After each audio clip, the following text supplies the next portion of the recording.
यार गरीब बहन भाई हो ना तो भाई गरीब बहन भाइयों को मुंह भी नहीं लगाता। गरीब बहन तो भाई से रिश्ता लेने आ जाए ना तो भाई कहता तुझे जुर्रत कैसे हुई है, तू अपनी औकात तो देख, तू तो मेरी बेटी को 2 वक्त का खाना नहीं दे सकती। ये भाई का बहन के साथ रवैया है। हमारा कहना है बहनें वली बना देती है, बहनें माँ का रूप होती हैं। भाई बहन से ताल्लुक इसलिए नहीं रख रहा कि इसके घर में गुर्बत है। मैंने पिछले दिनों एक बहुत बड़ा मजहबी स्कॉलर है, उनका लेक्चर सुना, उसकी बात बड़ी दिल को जा लगी। वो कहते मेरे पास एक शख्स आया, उसको ब्लड कैंसर था, जिंदगी मौत से लड़ रहा था, वो रूहानी इलाज करते हैं। तो पूछा तेरा आबाई शहर कौन से, कहा फैसलाबाद। तो पूछा वहां कभी गए हो, कहा 20 साल हो गए नहीं गए। तो कहा वहां को तेरा अपना रिश्तेदार है, कहा वहां बहनें भी हैं, चचा ताए भी हैं। पूछी माली पोजीशन कैसी, कहता वो सब गरीब लोग हैं। गरीब तो रिश्तेदार भी नहीं होता और गरीब को मुंह भी नहीं लगाते। कहा तेरा इलाज आज से शुरू होता है। कहा 20 दिन उन लोगों में गुजार के आओ, भूखों को खाना देना, ब्रहना को लिबास देना, प्यासे को पानी देना, प्यादा को सवारी देना, यानी किसी के पास ट्रैक्टर नहीं वो ले देना, हल ठीक करवा देना, ट्यूबवेल ठीक करवा देना। 20 दिन उनकी खिदमत करके आओ। 20 दिन खिदमत करके आया, कहा अब दोबारा टेस्ट करवाओ। जब दोबारा टेस्ट करवाया तो उसको ब्लड कैंसर नहीं था। भाईजान जहां दवा काम नहीं ना आती वहां दुआएं काम आती हैं, और दुआएं करवाया ना करो, दुआएं लिया करो। काम ऐसे करो कि कलेजे से आवाज निकले। मेरे नबी का फरमान है अगर उम्र में रिज़्क में बरकत चाहते हो तो सिला रहमी किया करो, और तुम्हारी सिला रहमी के सबसे ज्यादा मुस्तहिक तुम्हारे अपने बहन भाई। हमने स्टेटस का ख्याल रखा, गरीब बहन है कहीं कर्ज ना मांग ले, गरीब भाई है कहीं पैसे ना मांग ले, हम मुंह ही नहीं लगाते। यार हम मजहबी लोग हैं, गरीब आदमी टाइम लेने आ जाए तो हम टाइम भी नहीं देते, कोई मसला पूछने आ जाए तो हम मसला भी नहीं बताते। एक डिस्ट्रिक्ट मंडी भावलदीन से चला है, एक भावल नगर से चला है, एक कराची से चला है, वो 500,000 किलोमीटर का सफर हमारे पास करके आया है और उसको नजरअंदाज किया गया। क्यों? इसलिए कि उसके पास सिर्फ आने जाने का किराया, उसको तस्बीह देकर बिठा दिया कि यहां बैठ के वजीफे में मशगूल हो जाओ। वो तो बेचारा एक अकीदत में बैठ जाता है, लेकिन थोड़ी देर बाद एक कलफ लगे कपड़ों में आया, आगे पीछे खुद्दाम थे और वो सीधा हुजरे में चला गया। अंदर से आवाज आई कि आप किसी के यहां पैगाम भेज देते तो मैं खुद ही आ जाता।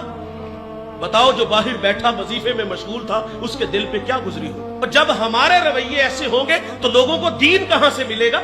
मैं आप लोगों से भी मुखातिब हूं, आप अपने मुलाजिम से इस तरह बात किया करो जिस तरह अपने बेटे से बात करो। वासिफ अली वासिफ फरमाते हैं अपने मातहत के साथ हुस्ने सुलूक ये है कि उसे अपना मातहत ही न समझे। बहुत बड़ा जुमला है वासिफ अली वासिफ का। फरमाते बड़ा आदमी वो होता है, एक मयार हमने मुकर्रर किया, जिसके पास दौलत हो, जिसके पास बड़ी बड़ी गाड़ियां हो, हम समझते वो बड़ा है। वासिफ अली वासिफ फरमाते बड़ा आदमी वो होता है कि जिसकी सोहबत में बैठने वाला अपने आप को छोटा ना महसूस करे। लेकिन हम तो कहते हैं इसको औकात पे रखो, और औकात किस चीज का नाम रखा है? दौलत को मयार बनाया। और मियां साहब फरमाते बेवकूफा दे नौकर वेखे दानिशमंद से आने। हमने कहा इसके साथ इसको औकात में रखो। हमने हैसियत को देखा। एक बहुत बड़ा मजहबी स्कॉलर दस्तरखान पे बैठ के खाना खा रहा था और बाहर एक चारूप झाड़ू दे रहा है, बहुत बड़ी बात है। उन्होंने हाथ के इशारे से कहा बेटा खाना खा लो। उसने इधर उधर नजर उठाई, कानों का धोखा लगा, काम में मसरूफ हो गया। उन्होंने फिर कहा बेटा खाना खा लो। शुश्तर हुआ, कहता है हजरत मुझे कहा। फरमाया हाँ बेटे मैं आपको कह रहा हूं खाना खा लो। अच्छा उसने झाड़ू वहां रखा, ऐसा नहीं हुआ कि हाथ धो के दस्तरखान पे आया हो, बल्कि उसने दौड़ लगा दी। थोड़ी देर बाद वापस आया, उसके साथ उसकी बीवी उसके बच्चे थे। वो कहता है हजरत खाना बाद में खाएंगे, हम ईसाई हैं, हमें मोहम्मद अरबी का गुलाम बना दीजिए। इस्लाम पे 3 घंटे का लेक्चर नहीं, उस पे दलाइल नहीं, बस 2 मीठे बोल बोले हैं कि बेटा खाना खा लो।